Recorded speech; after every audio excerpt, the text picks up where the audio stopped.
এই মুহূর্তে ছবি দেখাচ্ছি ভবানী ভবনে অভিষেক বন্দ্যোপাধ্যায় পৌঁছলেন। অভিষেক বন্দ্যোপাধ্যায় ভবানী ভবনে, দেখছেন সেই ছবি।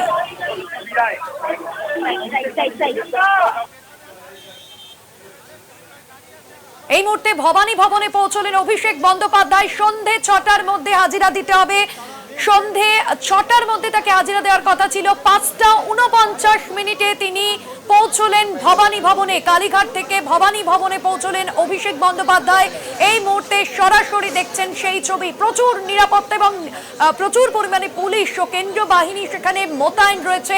অভিষেক বন্দ্যোপাধ্যায় তিনি সরাসরি এসে পৌঁছলেন ভবানী ভবনে কালীঘাট থেকে। সেই ছবি দেখাচ্ছি আপনাদের, এক্সক্লুসিভ দেখছেন সেই ছবি। ভবানী ভবনে পৌঁছলেন অভিষেক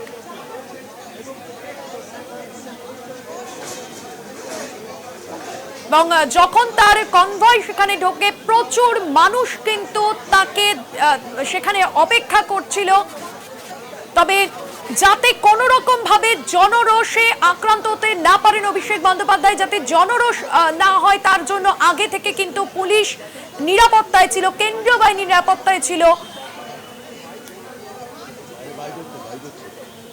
একেবারে সেই ছবি দেখছেন। ভবানী ভবনে অভিষেক বন্দ্যোপাধ্যায় পৌঁছেছেন।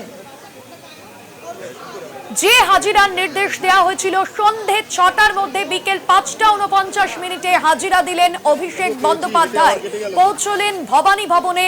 সেই ছবি দেখছেন। 3 বার হাজিরা এড়িয়ে অবশেষে ভবানী ভবনে পৌঁছলেন অভিষেক বন্দ্যোপাধ্যায়। আজ দিল্লিতে ছিলেন। হাইকোর্টের নির্দেশের পরে দিল্লি থেকে তিনি কলকাতায় ফেরেন। কলকাতা বিমানবন্দর থেকে তিনি পৌঁছন একেবারে কালীঘাটের বাড়িতে। সেখান থেকে হাজিরার জন্য যাবতীয় নথি নিয়ে তিনি এই মুহূর্তে পৌঁছেছেন ভবানী ভবনে। সেই ছবি দেখছেন।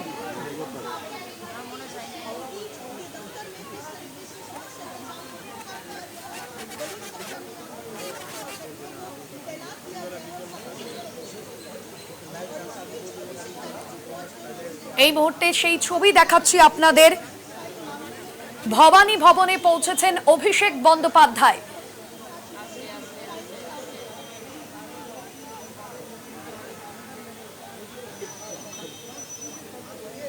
অবশেষে সই জাল মামলায় হাজিরা দিলেন অভিষেক বন্দ্যোপাধ্যায়। 3 বার হাজিরা এড়িয়েছেন এর আগে তিনি, এবং তারপর আজই হাইকোর্টের তরফে জানিয়ে দেওয়া হয় যে তাকে 6টার মধ্যে কিন্তু হাজিরা দিতে হবে। সেই মতোই তিনি 6টার বেশ কিছুক্ষণ আগে, কয়েক মিনিট আগে হাজিরা দিলেন ভবানী ভবনে।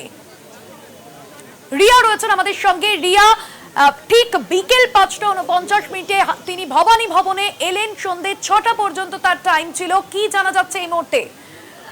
তুমি যে ছবি দেখতে পাচ্ছ এখানে দেখা যাচ্ছে যে অভিষেক বন্দ্যোপাধ্যায় তিনি ভবানী ভবনের প্রবেশ তো তিনি করলেন, কিন্তু একদম মেন গেট দিয়ে যেটা ভিতরে ঢোকার একদম ভবানী ভবনে, যেখানে তাকে ইন্টারোগেশনের জন্য বা যেখানে তার নিয়ে যাওয়ার কথা সেইখানে কিন্তু তাকে নিয়ে গেল না। কারণ যেখানে দেখা গেল যে অভিষেক বন্দ্যোপাধ্যায় তিনি ঢোকার পরেই একদম তার মেন গেটে ঢোকার সময় তাকে গাড়ি থেকে নামানো হলো।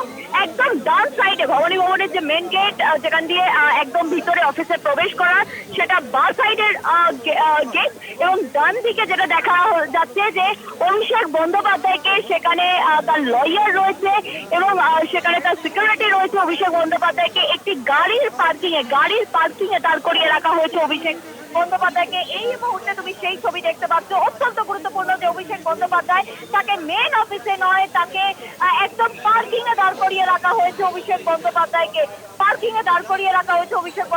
সেই ছবি তুমি দেখতে পাচ্ছ। একদমই, অর্থাৎ পার্কিং এ এই মুহূর্তে দাঁড়িয়ে রয়েছেন অভিষেক বন্দ্যোপাধ্যায় এবং তার আইনজীবীও দেখা যাচ্ছে যে রিয়া আর কি আপডেট পাচ্ছ? এই মুহূর্তে তুমি একদম অত্যন্ত গুরুত্বপূর্ণ এবং নজিরবিহীন ছবি, যে কোনো ব্যক্তিকে যদি তলব করা হয়, তাকে ডাকা হয়, তাকে নিয়ে যাওয়া হয় একদম মেন অফিসে, কিন্তু অভিষেক বন্দ্যোপাধ্যায়কে মেন অফিসে না নিয়ে গিয়ে একদম দেখতে পাচ্ছ উপরে রিসেপশন বলে লেখা রয়েছে, সেই রিসেপশন এই মুহূর্তে অভিষেক বন্দ্যোপাধ্যায়কে নিয়ে যাওয়া হচ্ছে রয়েছে একদম হাঁটিয়ে যা সিনিয়র অফিসিয়ালসরা রয়েছে তাদের সঙ্গে হাঁটিয়ে অভিষেক বন্দ্যোপাধ্যায়কে নিয়ে যাওয়া হচ্ছে। সঙ্গে তার লয়ার রয়েছে, তুমি সেই ছবিও দেখতে পাচ্ছ।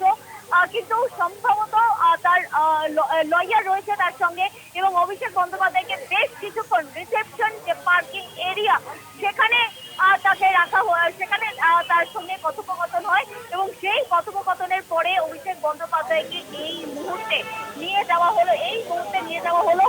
সেই ছবি তুমি দেখলে।